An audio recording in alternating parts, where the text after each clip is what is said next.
Okay, welcome to the Swing Trading with Cycles channel. We're going to do a review of Google today, GOOGL. We're not going to look at GOOG, same pattern, different class of stock. But this is going to be one of our single stock installments. Again, this is the channel where we time the market without predicting the market. You don't have to predict the market to time it. If you use price action, you look on multiple time frames, you'll find that you can have a sense of what is happening, and that'll give you a sense of what is going to happen, again, without having to predict anything. So let's look at Google. And what I'll say is this is going to be a very big picture view. So we're recording this on November 10th. This does happen to be the CPI release. Who knows? 6 months from now, a year from now, maybe this will mark some kind of important bottom.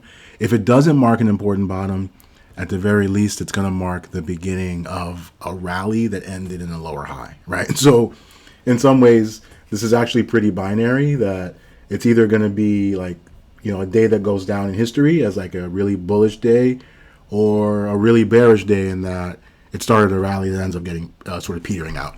So that's important context. But we're going to look at the big picture time frame here, so that this will be applicable a month from now, 6 months from now, a year from now, because we're really looking at the long-term trend. And to do that, we are going to start on the yearly chart. So every candle here is an entire year of price action. We'll flip to that right now. And this is TradingView, by the way. Not every trading software allows you to cut, like, divide the candles up like this. So this is your yearly chart for Google. And if you'll see, I've done these kinds of reviews for other stocks, for Amazon, for Meta. We looked at AMD, we looked at NVIDIA. These all have a very common trait in that they've been essentially up only since they launched. I mean, look at this thing. This thing has just been vertical since 2004. I mean, what a beautiful chart, right? And you had like a few red years interspersed here, but they were all just higher lows, right? That was a higher low versus this. This is a higher low versus that. That's a higher low. That's a higher low. Obviously tough to trade within those years, but this has been a very strong stock. Now, the first thing that we always call out is, are we making lower lows or lower highs on this large time frame? So again, each candle here is an entire year of price action. So we start with 2004 when the IPO was launched, and we have the candle for this year, 2022, which hasn't closed yet. 2 months left, really, almost a month and a half, since November is already underway. So the first question you want to ask yourself is, are we making higher highs or are we making lower lows? That's going to tell you, that's your first sort of clue. Are we in an uptrend? Are we in a downtrend? And of course, it's probably in some kind of range. So first off, the high from 151.55 and the high from this year, let's see. The high from last year, was 150.97, and the high from this year was 151.55. So we actually did make a higher high this year. So, which is to say, this year, right, 2022 candle made a higher high above the high from last year. Slightly, just barely, but it did, right? At 150.97 level. That is important. So after it made that high, what did it proceed to do? It went red. And so that is a pattern that's really important to understand. You can see, like, right, that little wick just poked up. Whenever a candle makes a new high and then goes red, so to be clear, in order for it to make that new high, it had to be green, right? That's important. Just kind of think about that, take a step back. You can't make a higher high without being green first. You have to be green because so you're moving higher. So it starts green, makes a higher high, and then it pulls back. It goes red by virtue of going below the opening price. So just to be clear on that, this year opened at $145.06. We had a high of 151, right? So we opened at 145, and then we ran up $6 or so, and then we just pulled back. And then we pulled back below that 145 level where we opened. And that's when we officially went from from green to red. And so that's your first bearish signal, going from green to red. The next signal, what you would expect, I should say, is that you're going to make a new low below the previous low. It's called an outside candle. So last year's low was 84.81. right? 80, yep. So 84.81. And lo and behold, I think we already 84 84.81. I think we already made that low actually, right? And then we've now, so you can see we just poked below it. You can see that wick right there. And now we've reversed back up. A lower wick is always a rally on a lower time frame, and we'll zoom in and we'll see that rally, see the quality of it. So to be clear, this is already an outside candle, and it's a bearish outside candle because it's red. Nothing can change the fact that it's an outside candle now because it made a new high and it made a new low. It can't undo that. I hope you're like think about that, right? Take us like once you made a new high and you made a new low, you can't go back from that. The only thing that could possibly change is if this goes from red to green. Now, for that to happen, we would have to go above the opening price of 145. So that means we'd have to rally 45% before the end of the year. That is certainly, that's possible, but it's incredibly unlikely. All that to say, we're almost certainly going to close 2022 as a bearish outside year. The only question is how much of a rally are we going to get, right? Like, are we going to rally up to here and we're going to have a lot of lower wick, or are we going to have just a little bit of lower wick, or are we going to make lower high? Like, are we going to make a low, like close as a lower low below that 84.81 level from last year? Those are really the questions, right? No matter which of those three things happens, that sets us up so that 2023 is going to be an inside year. So like I'll actually draw a little rectangle, right? Like just to kind of, just to draw the point home here, right? Let's see, where's a rectangle option? 1 second here. I think that might be here. No. Is it? Yeah, it's up here. Right. So like if you kind of imagine no, that's not that option. So I clearly don't draw this right. Yeah, there we go. So like let's imagine that we close right where we are right now this for the year, right? That would mean that 2023 would probably open somewhere like right there. Wait, let's do that. And then why is this like not cooperating with me? I don't know why this is being uncooperative. But I guess my point though is, if you imagine our candle probably opens like right around there, right? Like here, inside this wick, which means it's going to be inside this candle, but it's also at the lower end of the range, so essentially a bear flag. That's what we want to watch for. That's what might be kind of setting up here. And if we get, the more of a wick we get, the closer we open to like the middle or even the higher end of the range. But again, we'd have to go all the way up here to close green to set ourselves up for new highs. So best case scenario, you're talking about an inside candle in 2023, just kind of fighting your way up. So an uphill battle, to say the least. And the other thing just to kind of call out is once you make that lower low, even though we've pulled back, time and time again, what we tend to see is that what's actually happening on this lower time frame is a higher low, or excuse me, a lower high is taking hold. And I'll actually zoom all the way into the daily chart. So we were just looking at the annual chart. If you look at the daily chart, again, I talked about this is your CPI day. We had a big gap today, right? So, it gapped from, call it, wow, like, a couple dollars at least, from like $3, from like 89 to 92. Now, this rally right here, right? I just hope you're seeing that visually. These 1, 2, 3, 4, 5, and this is probably a new daily cycle. This little rally is what's created the lower wick on that yearly candle, right? And so now it's a question of, does this continue? When does this peter out? And we'll actually go back to like the monthly chart. So we looked at the annual chart. We know we're red on the annual chart. For the monthly, we've been red all the last 4 months, right? So since Or excuse me, this is a quarterly chart. If I go back to the monthly, right? Like we had the swing high that started all of this happened in November, and then we've just been descending, just like the Nasdaq. Notice this teal line is your 50-month moving average, and you can see in prior like down trends, we closed a few months below it, or at least kissed it a little bit.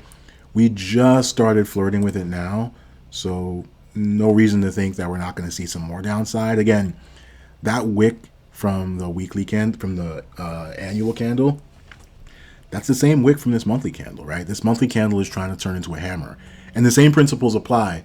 This monthly candle opened at 95.45. We're here at 93.56. What do you think happens when we get above 95.45? That's right. This candle goes green, and it creates the potential for setting a low. Just like we had this little green candle, this little green candle. Now, what we could see happen here, and what I suspect will probably happen, and we'll watch it in real time and kind of adjust accordingly. See, we did this, and then we did that, and then we did this. Probably you see something like that before something like that, and then like that, right? Price can't go down just in a straight line. It will retrace along the way. These are lower highs, right? Selling opportunities. The same way that this was a lower high. I didn't draw this, but this is also a lower high. So is that. And so where do we think we might end up sort of long term? Well, it's pretty clear on this chart that this is kind of calling out to us. It doesn't mean we have to get there, but it does mean price spent a lot of time in this 55 area. And if we have a capitulation event, you could totally see us cascading down there. That's almost a 50% decline from here. That's not necessarily my base case. I'd say more likely you have this area here, right? Like notice, I'll zoom in here, and you can kind of see we had these 3 months, which price spent a lot of time in this zone, call it the $75 area. And then we bumped our head up against it here, these couple of months. We stayed below. Like, so this could be an important area. And what we're going to want to watch for is how does price react if and when we get down there? And again, with the expectation that this month probably goes green, we have a lot of month to trade, right? What we want to watch for on the upside is, can we make a move above that, right? That's how it works. We need to make, right? Like, let's play the bull case, right? Let's say that this is, so let's just draw this downtrend again, right? Let's say that this is actually a reversal of the downtrend, right? What we want to see is something like that, then like that, right? And like that. So we're going to get lows along the way, right? But these are going to be higher lows that we can use as buying opportunities. So that's what we're going to want to see. We're either going to see this or that. And both of them are going to give an opportunity to make money because we're going to have a trending move, is the point. And if we think about a cycles perspective, we'll look at the weekly chart. So this week is actually just an inside week. So same principles I talked about on the annual chart, except obviously this is the weekly. And you can see it just visually drawn here. We're inside the range of this weekly candle from the week of October 31st. And above that is 96.29. Looks like we're definitely going to test that level. And so it's a question of how do we react there? Do we make higher lows above it, or do we get rejected and get sent back down? The daily chart might give us some clues. But if we think about a cycle perspective, you can see this was definitely a cycle. So that lasted 25 weeks. You could say that was another cycle. That was another cycle. And you have, that looks like a cycle, right? Really long one. And then so that's interesting, right? We could have just had a weekly cycle low last week, right? At week 23, right? So like I'll just kind of walk you through what these mean. This is saying that, this rally here is 25 weeks, or excuse me, this cycle is 25 weeks. This cycle is 25 weeks. This one here is about 27. This looks like a long one, left translated at 33. That's the weekly cycle that started this downtrend that we're in right now. And now maybe we're getting a weekly cycle low at week 22. Now, also possible that what we're actually going to see is something like that kind of lower high scenario that we talked about, right? We're going to be vigilant for that because it could play out either way. That's what trading is about, right? Like embracing the probabilities and then reacting based on what makes the most sense in the moment. And so the risk reward here is like these levels are actually pretty clear. You could play a breakout above $96 and use some level inside here as your stop, some kind of zone, because it is possible that we're starting a new weekly cycle. And the next weekly sort of lower high that we want to conquer above that is 105. So you're talking about, call it $10, $12 of upside. So it's a question of how you want to manage your risk to the downside. Does it make sense? Is there a stop? Is there a zone to put your stop where, that risk reward makes sense? Now that's the weekly cycle. And if we think about and definitely take a look at the links in the description if you're not familiar with cycle analysis. A lot of content there. I have some written material, a few videos. But you can see this is probably the start of a new daily cycle. And that's how these things work.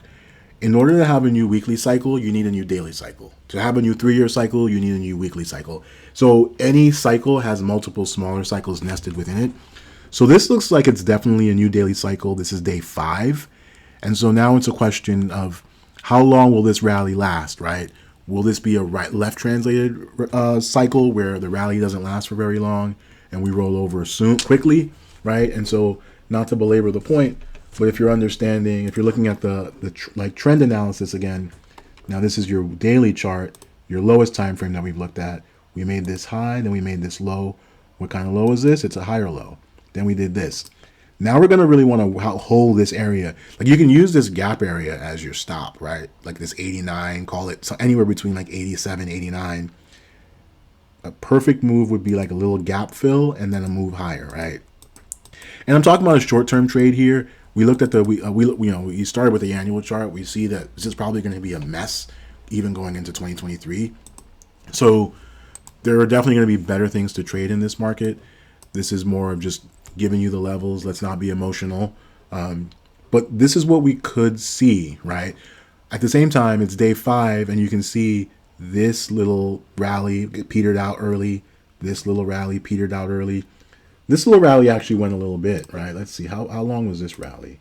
So that was 15 days. So we could even rally for 10, maybe even 15 days.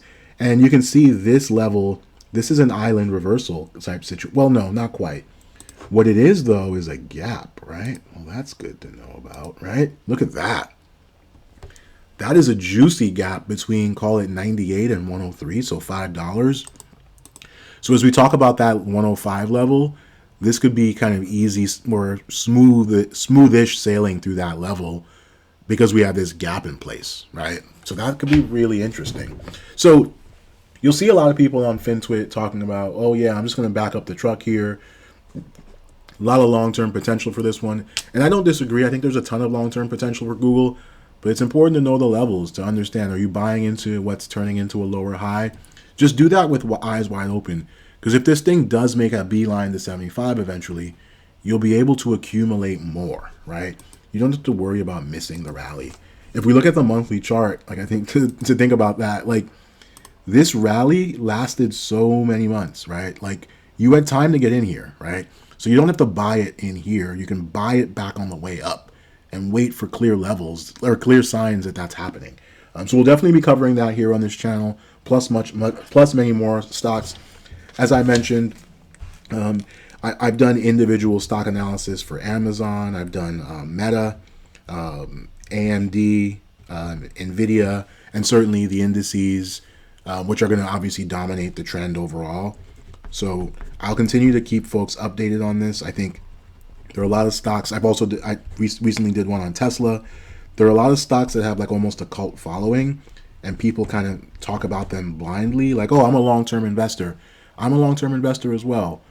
But that means that you also want to make money, right? And so important to understand, are you buying into an uptrend? Are you buying into a downtrend, etc.? So I hope you enjoyed this video. Thanks for watching, and definitely subscribe if you haven't. Take a look at the link in the description. Follow me on Twitter. Thank you.